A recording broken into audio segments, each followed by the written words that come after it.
Hello and welcome to the RG10 Podcast.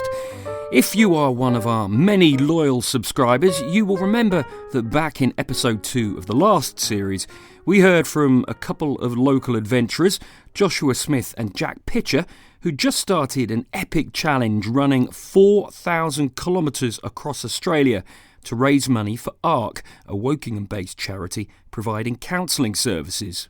They were hoping to break the record for the fastest run by a Brit or Brits across the country.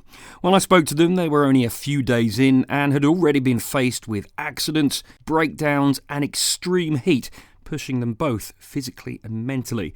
Despite this, they remained determined, and a few weeks later, the record had been broken. And not just broken, but smashed, achieving the target in 61 days, 16 days faster than the previous achievement. But all of this doesn't even scratch the surface of an amazing story. I caught up with Jack to find out more. It took a while to sink in, really. Finishing, it was quite a quick turnaround. You know, I remember finishing on Bondi with Josh and my family and some of our friends were there, and it was all a bit of a very quick turnaround. We just finished and we just stopped running, and that was it. And I just felt like we've done it. It was quite bizarre. It took a while to sink in. You know, the first meal on Bondi Beach, I had a large English fry up. I needed those calories, but yeah, it was an emotional finish, a really emotional finish. You know, Josh and I went through hell, and to finally see the ocean at Bondi was an amazing feeling. So yeah, it was fantastic. It was a really, really nice feeling. Yeah. You mentioned Josh there, and what I'm about to say now kind of illustrates quite how tough the whole expedition was. He didn't manage to finish it, did he? Tell me a bit about that. Yeah, it was really tough to go through. So I think it must have been maybe a 46th day in. He started to get like insane cramps in I think it was both his calves. Couldn't carry on, so we decided to have a rest day, and then a lot of stretching, a lot of cold water recovery. Again, the next day, still really intense. He could barely walk, so we tried getting him some like magnesium tablets and some sleeping tablets to really, you know, help his recovery. And I think the third day, he just couldn't carry on. Big shame, you know. He really ran through the pain. And yeah, it was a tough one. The pain was too much for him, but you know, he was a real trooper. So he thought, well, I can't run. I want to finish on my own 2 feet. I haven't come all this way. So he got himself a bike, and he could barely walk, but somehow he cycled like 1,200 km. So you know, fair play to him. But he wanted to finish on his own 2 feet, and on the last 2K. He put his bike away and he ran with me, and we finished together on Bondi. So yeah, it was incredible for him to do it as well. You know, and considering he was in that much pain, to finish on his own 2 feet was yeah, I was really happy for him. And injury-wise, how did you get on? How were you suffering throughout the whole trip?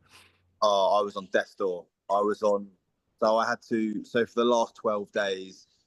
I ran about 120k a day for 12 days in a row. So I think it worked out in 12 days. I ran 33 marathons in 12 days. So my feet were all cut. They're all swollen. I could barely walk. I was getting about 4 hours sleep a night. Yeah, mentally and physically, I was in a really bad way. But I think there was, in the last 2 days, I ran 95 miles. And then I had a 45-minute break, and then I ran 70 miles just to try and keep up with, because I had to be on Bondi for a certain time. My family were there. I had to be there for them, otherwise they're flying all the way out to Sydney to see me finish, and I wouldn't be there. So I had to get there. So that's why I just put myself through the paces. But yeah, I was hallucinating. I was seeing all sorts. It was probably the hardest thing I've ever done. Was the last 2 days, because I've already ran, you know, I was probably running for about 15 hours a day at this point. So, and then I was in so much pain. I was so used to it. but yeah, it took me probably a full month, maybe five weeks to fully recover. But yeah, it was tough on the body, that's for sure. I think when I spoke to you, you were a few days away from running across the Nullarbor Plain, which I know you've been told about, and what a nightmare it could possibly be. It can be incredibly hot there. Can you tell me? It's a desert essentially that goes on for thousands of kilometers across the south of Australia. What was that like? How did you cope with that? Was that the worst, or did things get even worse than that? Yeah, that was definitely a tough part, because it was almost like Josh and I sort of broke the rundown into stages. So we had coming out of Perth and then getting towards the Nullarbor. That was like the first stage. Then you had the Nullarbor Plains, and then you had Port Augusta to Broken Hill, and then Broken Hill to Sydney. So we had 4 stages, and we knew the Nullarbor Plain was going to be. We get through the Nullarbor and we get to Port Augusta. We're on the home stretch.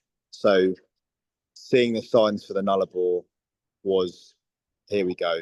This is the sort of the dangerous part. Minimal shade, minimal water, no life really, just sand, bushes, and there's roads that go as far as the eye can see. And you'd see a car in the distance, and you go, okay, that'll be here in 5-10 minutes, and then half an hour later, they're still in the same spot.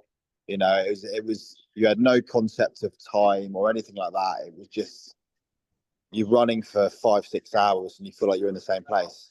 You know, it was evil. Were there any particularly dangerous moments, scary moments for you?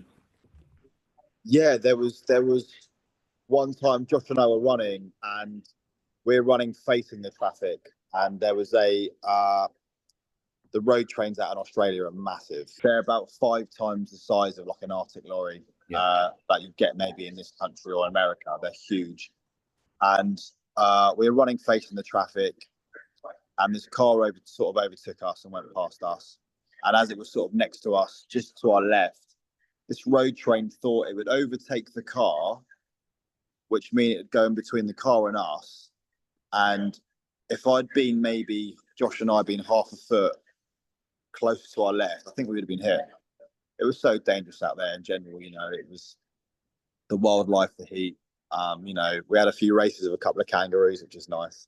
I remember this one story. I was running, and this kangaroo was sunbathed, like so in the shade, lying down under this tree. And it looked to me like, what on earth is a human doing out here running? Like, I've only seen cars out here. So it jumped up and ran down the road, and it would stop and turn around and look at me, and I'd carry on running, and then it would run again, and it kept stopping, and it was like running next to me sort of thing.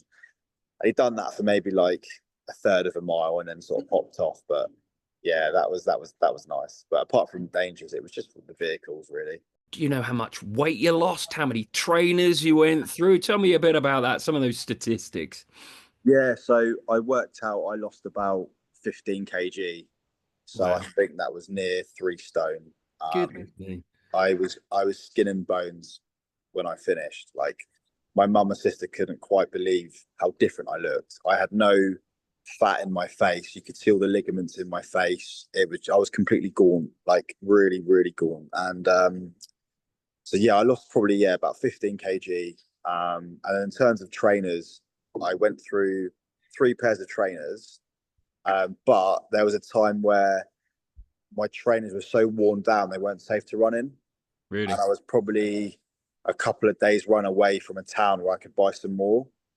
So I had to run 140 miles in Crocs.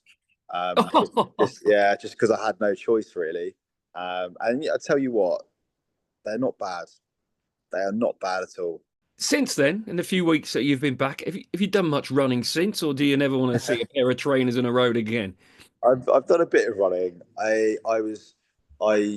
My body and my bones were so bad that I just had to eat and eat and eat, a lot of sleep, and then I went out for a light run just to see what I'd be like, and I had almost like extreme vertigo.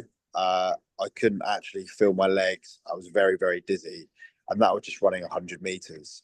So I had more rest, and then I managed to run a couple of K. I felt very heavy, very sort of breathless. And then obviously my diet's been better because I just wanted all the sort of sugar and the fat and the pizzas, and then I've sort of cut my diet down to a healthier diet. I'm training now, doing a few 5Ks here, a few 10Ks there, but yeah, nothing like 120Ks at the moment. That was Jack Pitcher, adventurer and record holder. You can still show your support for all of his efforts. Go to our show notes and there are links to their fundraising page. Thanks so much for listening to the RG10 podcast. We have some amazing episodes planned for this series, so if you haven't already done so, then do subscribe and follow the show. Goodbye.